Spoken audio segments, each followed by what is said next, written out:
Hello, everyone, and welcome to another one of our Avatar Bible studies. Today we are going to be discussing episode 15 of Book 1, Bato of the Water Tribe. If you can turn to the book of James, chapter 3, verses 13 through 15, we're going to be discussing the three main topics and themes that were identified as the marks given to Aang, Katara, and Sokka, as well as the speed bump that they experienced along the way, and what ultimately will unite them. I'll recap this in a moment. But if you can read the passage with me, we'll start in verse 13, again of James chapter 3. It says, "Who is wise and understanding among you? Let him show by good conduct that his works are done in the meekness," notice that strength under control, "of wisdom. But if you have bitter envy and self-seeking in your hearts, do not boast and lie against the truth. This wisdom does not descend from above, but is earthly, sensual," meaning based on the senses, "demonic. For where envy and self-seeking exist, confusion and every evil thing are there. But the wisdom that is from above," so noting the two sources, "is first pure, then peaceable, gentle, willing to yield, and full of good fruits, without partiality," favoritism, "and without hypocrisy. Now the fruit of righteousness is sown in peace by those who make peace." And essentially, this is what we're going to be talking about in today's episode. It illustrates the point that James made about wisdom fairly consistently in the marks that were given to the main cast in today's episode. The words were not only defined from a biblical worldview, but also demonstrated according to this standard. And note as well, they are all intertwined by that same common source.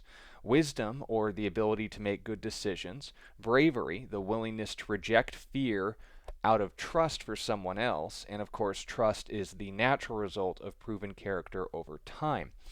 James's description of the kind of wisdom and bravery and trust that all come from God are all going to be united on one common factor that we also saw demonstrated in today's episode, which I look forward to discussing with you all. So if you can first turn to Proverbs chapter 3, 5 through 6, we're going to discuss wisdom, at least how the Bible defines it. Sokka's willingness to recognize and reject foolishness was something that he was identified as an embodiment of. His ability to make sound decisions when the stakes were high required two things of him: bravery, in order to enter into those situations in the first place, as well as a trust of those around him to follow through on his decisions. That's why the wisest man short of the source of wisdom himself, Jesus, King Solomon, made the observation that the foundation of wisdom is the ability to trust God regardless of the risk involved with trusting anybody with your future. Proverbs 3, 5 through 6 says, "Trust in the Lord with all your heart. Lean not on your own understanding. In all your ways acknowledge him," there's a trust there, "and he will direct your path." So, noting the parallels and as obvious illustrations aside in regards to the ice dodging, or rock dodging, I guess, in this case, we need to understand that this is why God allows us to go through difficult times in life. It puts us in a situation where our character will be demonstrated. Now, in today's episode, we saw the good traits of Sokka, Katara, and Aang brought to the surface. But what's also worth noting is that when we realize under pressure the areas that our character needs work, that's the point. We make the wise decision to correct our course and realize if I keep heading that direction, I'm going to end up hitting a rock. So understand as well, if I say I want to be more like Jesus and less like how I acted under pressure, he needs to ultimately remain your focus, and that'll keep you from getting in trouble. So understand, if he remains your goal, then you pass the test. That's wisdom. If you don't know a lot, but you know enough to recognize that he is the one right decision that you could make in those circumstances, doing what he would do rather than what I would impulsively want to do, then you're ultimately going to be making good decisions according to a biblical worldview. But understand as well, it's not necessarily just saying the Bible says it and that settles it. If God out there has modeled his character for us in history, then wouldn't the path that he's directed for us be safer and more secure than anything we could come up with? And that's the point. And it's a point that James himself reiterates in chapter 1 of his epistle, verses 2 through 5. My brethren, count it all joy when you encounter various trials, knowing that the testing of your faith produces patience. But let patience have its perfect or complete work, that you may be perfect and complete, lacking nothing. If any of you lacks wisdom, notice that common trend, let him ask of God, who gives to all liberally and without reproach, without correction or condemnation for asking such things, and it will be given to him. This is what ultimately ties us into bravery, katara being willing to recognize and reject fear. Now, let me first clarify, fear isn't evil. It's an emotion that keeps us alive. The problem is when we're put in those trial situations, there's a temptation to misuse this emotion as the standard for how we live our life outside of life or death situations. And you could see where this would become the problem. If the standard for how we determine relationships, for example, ends up being ruled by fear, or perhaps when we're approached with a trial and out of fear we avoid it, we're going to end up incapable of the very thing that fear is meant to accomplish, not to keep us from problems, but to see us through them. And this is the point. We won't survive trials if we're ruled by fear, because we'll be unwilling to enter them. And also note, if we're never willing to be tested, we'll never see where we need to grow. This is why the observation was made in 2 Timothy chapter 1 and verse 7, God has not given us a spirit of fear, but of power, love, and a sound mind. Paul's point in writing this letter to his disciple Timothy was the exact point that Bato made to Katara in today's episode. She was wise enough to trust the right people, and grew as a result. A willingness to trust is a very risky move because you can trust the wrong person. And when people you have chosen to trust violate that trust, you hurt because you've made yourself vulnerable. To trust is brave because it makes you vulnerable. And that's why we need to understand just how brave it is to, and noting this point that will be tying us into Aang in today's episode, trust. And also noting as well, who to trust requires wisdom, the ability to make good decisions with the information you have. So with all of these things being intertwined then, where does trust fit in if Aang violated it?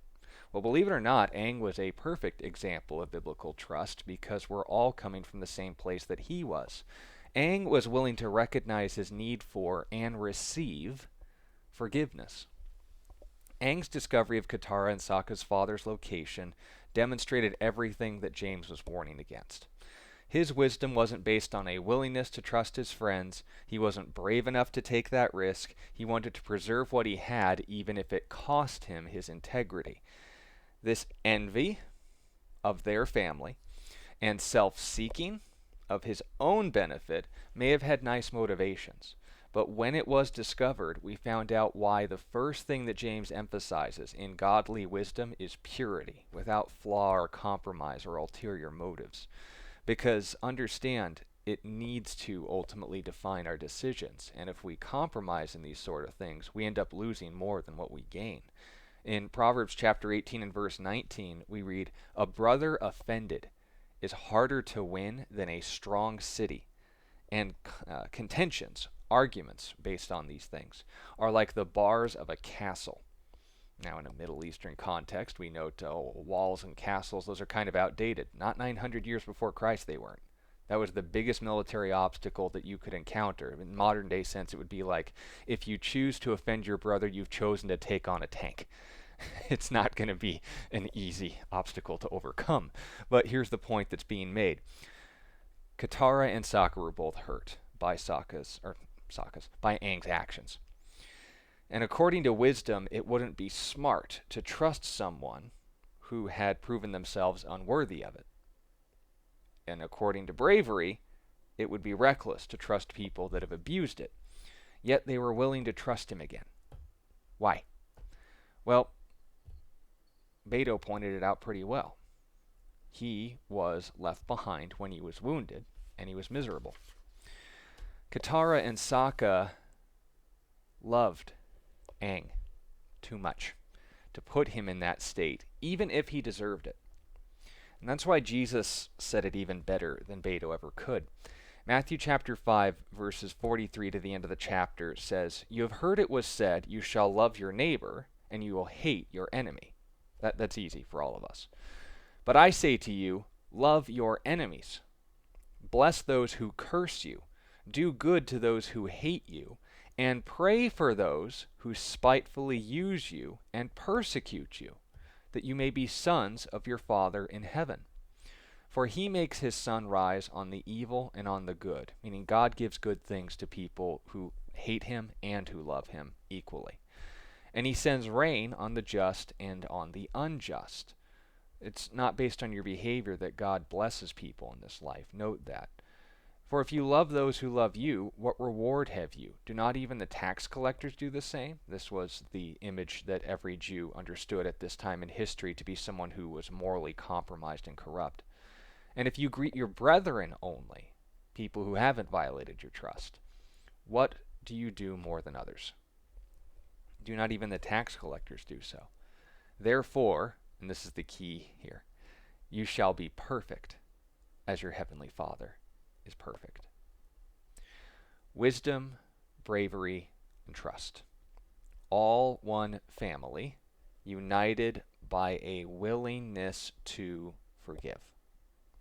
A forgiveness that is modeled by the God who loved us even when we were his enemies. Aang had made himself an obstacle between Katara and Sokka seeing their father again, and that is a very adversarial position. Yet they modeled the heart of God perfectly by being willing to forgive him when he least deserved it. Why? Because we'd want the same were we in his position. It's not even an if at that point. We will be in their position at one time or another. And without forgiveness, there is no wisdom, there is no bravery, and there is no trust. Because we have been forgiven, we can choose to trust each other. We can make decisions that model God's character over our impulsive desire for vindication to justify our actions. And we can be brave enough to risk being hurt because God himself modeled that same thing for all of us. Colossians chapter 3, verses 13 through 14, and I'll finish with this. What bound Sokka, Aang, and Katara as a family? It wasn't the fact they had gone through all the hardships that they had together, though that certainly solidified it. It wasn't because that wisdom and bravery and trust are all just this very, very suitable combination of the D&D party that they had going on there, Team Boomerang, right? No, what we saw was this. Colossians chapter 3, verses 13 through 14. What kept them together as a family? Bearing with one another and forgiving one another. If anyone has a complaint against another, even as Christ forgave you, so also you must do.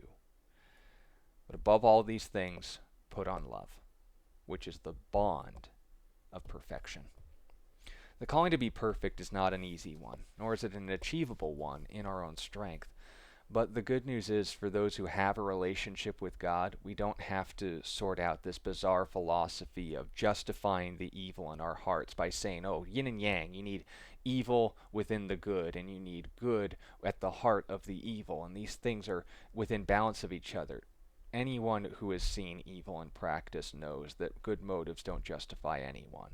And also note as well, a dark heart or corrupt motives behind good things is still compromise.